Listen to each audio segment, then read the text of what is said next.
Hi, my name is Albert Bright, and today we have very interesting person. We're gonna talk about the Media Monday, what it is and what it is about.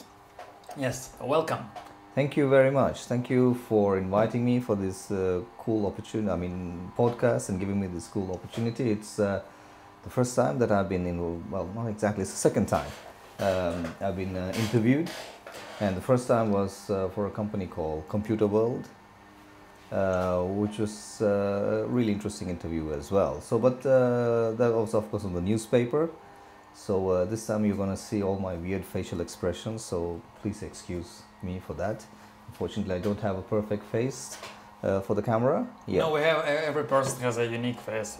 You don't need to tell about this, but there's all the things that we have. So you're looking very good, and that's very nice. It will be nice to talk about the computer stuff and the stuff that you invented and you start to make it, and yeah, if you can tell a bit more about it. Interesting, because when I came to Norway, I came as a person who couldn't speak a word of Norwegian 6 years ago, and I worked as a management consultant back in Dubai, and everything I did it in English. So almost, and my most powerful tool was my communication. And when I landed in Norway, it became my weakness. So I almost have been a recruiter. I knew that I wouldn't even recruit myself because my Norwegian wasn't anywhere close to where it should be to work in the same position. So I had to reinvent myself. And then I met a company called Checked, which develops a cloud-based application for the construction industry. Amazing company. They're very good friends of mine. And the gentleman called Tom Eric, he showed me the potential actually he explained what this was. Mm-hmm. Because we all think that this is a phone, right? Yeah. And it was then that my mind was open and I was taken into a different paradigm, or there was a paradigm shift that happened. And I realized this amazing world that we live in, where we have the power a million times more powerful than the computers that sent the Apollo missions to the moon, and even to the Mariner mission to the Mars, that we today walk around with million times more computing storage power in our pocket. Mm-hmm. So this was like an epiphany, just like Jesus coming down, or Muhammad, or whoever you believe, and then it started. I started this journey on trying to learn more about what this whole startup movement was, and how they're trying to unleash the power that we actually have, but we do not realize. And and so it was from there that the whole journey started. I got very much interested in the startups, and sharing my thoughts as well. And something interesting about myself personally, because I used to be I am a hardcore science fiction fan. And I was this kid who every other kid made fun of, because I used to talk about what's your prime directive, and do you know the ways of the Force? And everybody thought that I was just a bit crazy. Like small Elon Musk, that always about Elon Musk, people was talking about that he was a strange kid in some way. It was difficult to talk to him because he was always on his own move. He was thinking about different things, that he was different from other people as well. So, but this is very good thing actually. When we become grown up, we understand that was the difference because we didn't suit into the society probably. Not to the society, but to the small.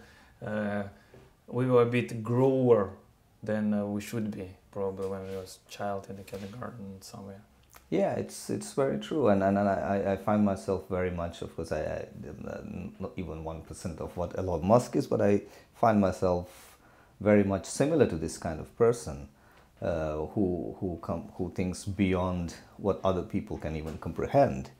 And so my love for science fiction, which got me ridiculed for 30 years as a kid, and as a grown-up as well. And then when I arrived in Norway, and when I was introduced to this smartphone and this world that we're living in back in 2013, 2014, I just felt like I arrived in this place where I've been living in my head for 30 years. And suddenly I could understand technology that other people built even better than they understood them, this technology. So I could, if you show me a solution, I could tell you 10 things more that even you didn't know about what that solution, how it could be applied and what it could do. And so now I feel like I've arrived home in the time that I belong. And so, yeah, so that was basically, that's basically where I am right now. So it's, I'm a teacher by profession amongst 20 other different industries that I worked in, because simply I never, not that I didn't feel comfortable in these industries, but I just wanted to move on. I just wanted to try different things. So I worked everything. I've studied law, I've studied medicine halfway, I've studied engineering halfway, I've studied coding halfway. You take the most important things from every industry probably. Exactly. I wouldn't say I'm a master of every, obviously I can't say that because I haven't spent that much time in these different industries. But then I have actually been down and dirty in these industries.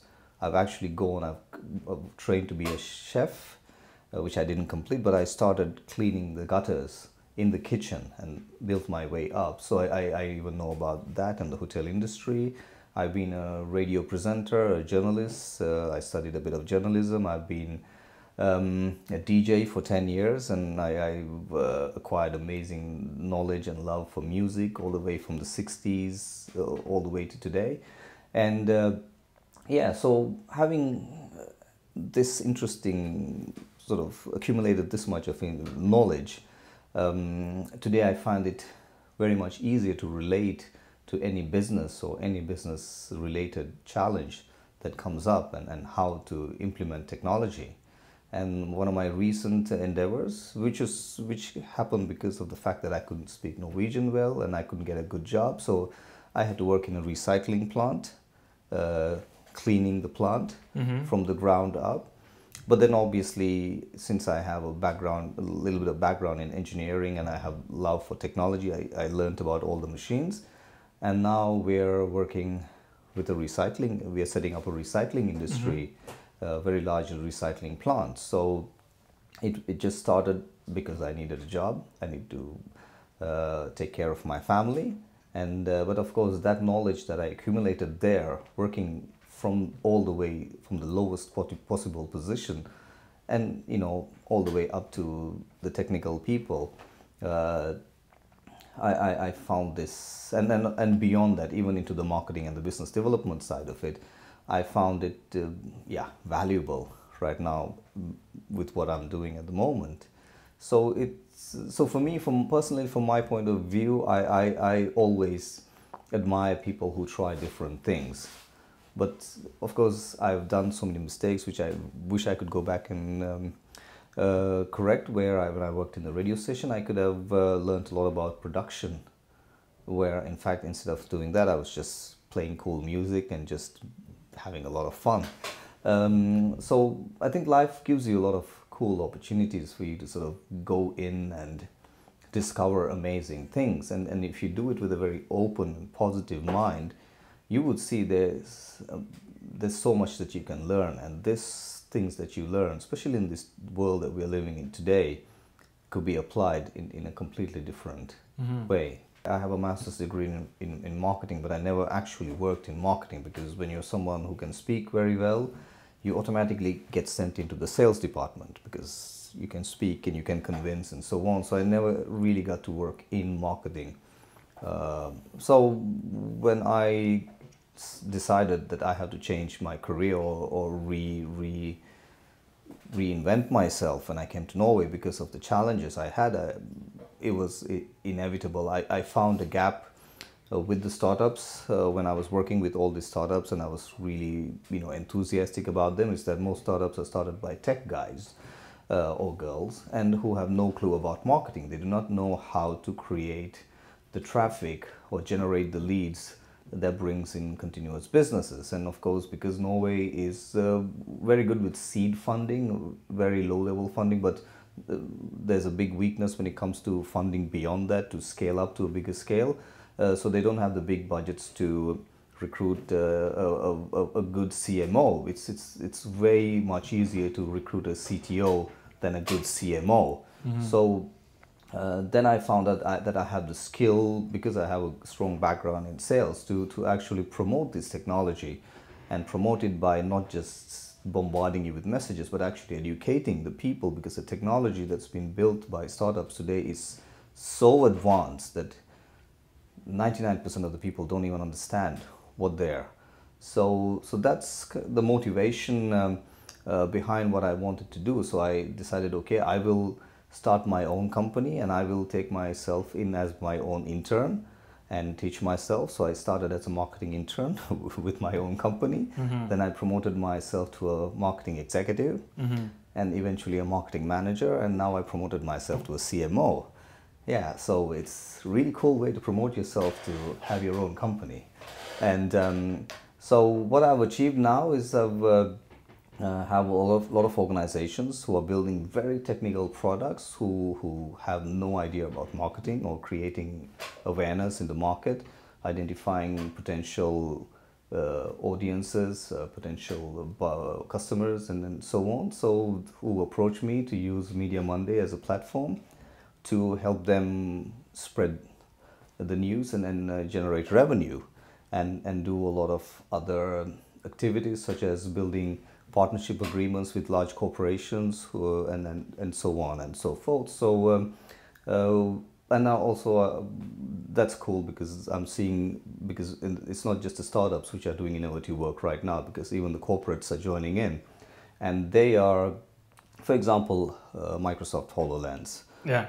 And who are interested in promoting their HoloLens, and they're still struggling actually getting traction for it, because it's such an advanced platform that people don't see the potential of this. So we are working with them closely to in the Norwegian market, and also in the Middle Eastern market as well, to actually show users, established organizations like the oil and gas, the maritime industry, of how this technology can be used, and what's the potential, and so on and so forth. So yeah, that's where we are right now. For me, it was for the first time when I used the HoloGlass, and it was amazing. It's the same like in Iron Man, you know, when he's doing and slapping all this stuff around. And I'm also fan of the innovative stuff. Media Monday was started in Dubai during the financial crisis, when all of us working in media communication and marketing lost our jobs. So it was just a networking event to get all of us who lost our jobs got together, and just was having a chat to see how we're going to survive. So that's how it started. But then we grew into an event which brings in more than 1,000 people, and we are only limited by the size of the venue. Because it became such a popular event, and even people from outside the media communication marketing industry started coming in.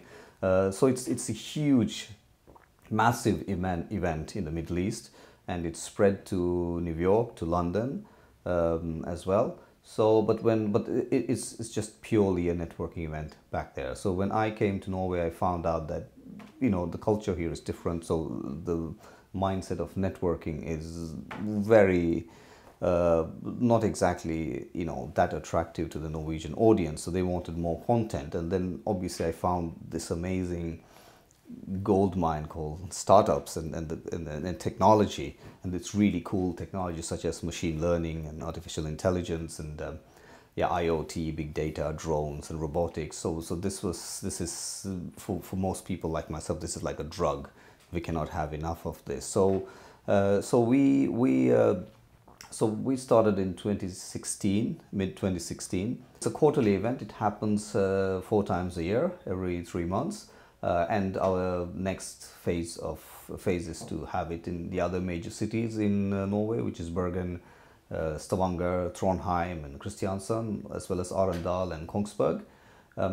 So we eventually want to spread it throughout the entire Scandinavian and the Nordic region: Norway, Sweden, Denmark, Finland, and Iceland, and so on and so forth. So because the concept which we have, which took us 2.5 years to identify, where the value was with Media Monday was that we are not just an event for this, a tech event for the sake of tech, which is what you see a lot in the market. We are a tech event which specifically addresses certain challenges within the market. So our motto is Media Monday, where creativity meets technology to build a better future for humanity.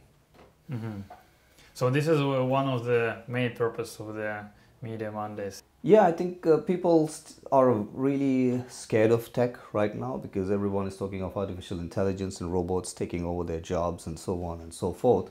But if you look at how we look at it, it's simply a bus driver no longer has to go to work. He can sit at home and drive the bus, and the bus will drive on its own. He just has to sit back. Or even a person working in a construction site doesn't need to be at the construction site. He could just sit with his family or his kids and work, using a haptic suit, and the robots will do his work. And so he just sits back and, he just supervises. And that's basically how I envision humanity, at least for the next couple of years to come. The technology will actually give you the opportunity to do what you love to do while the work still happens. So it's difficult for people to identify where you sit in a car and you're having a meeting or you're having a podcast like this, and your car drives itself. So you're getting 2, 3, 4, 5 things done at the same time.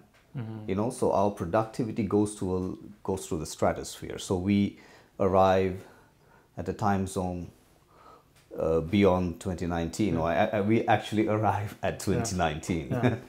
So personally, you believe in the technology, and by the help of the Media Monday, you can spread it all around Norway first, and then probably all around the world, and you can get in contact with more people, so the people can know more about the artificial intelligence, and they will have network.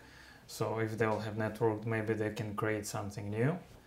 And so that is one of the main purposes, yes, to accelerate maybe the process of all the technology that we have right now. Yeah, I would say that. I mean, Media Monday has multiple purposes. It started out, like I said, with one purpose, and as we progress, we are seeing more and more and more, features, purposes, coming, creating itself or popping out. And so for me, Media Monday, what I would love to achieve with, or what I hope to achieve, or what I'm in the process of achieving is what happened to me when Tom Erik explained what this device was. Yeah, most of the people they do understand, but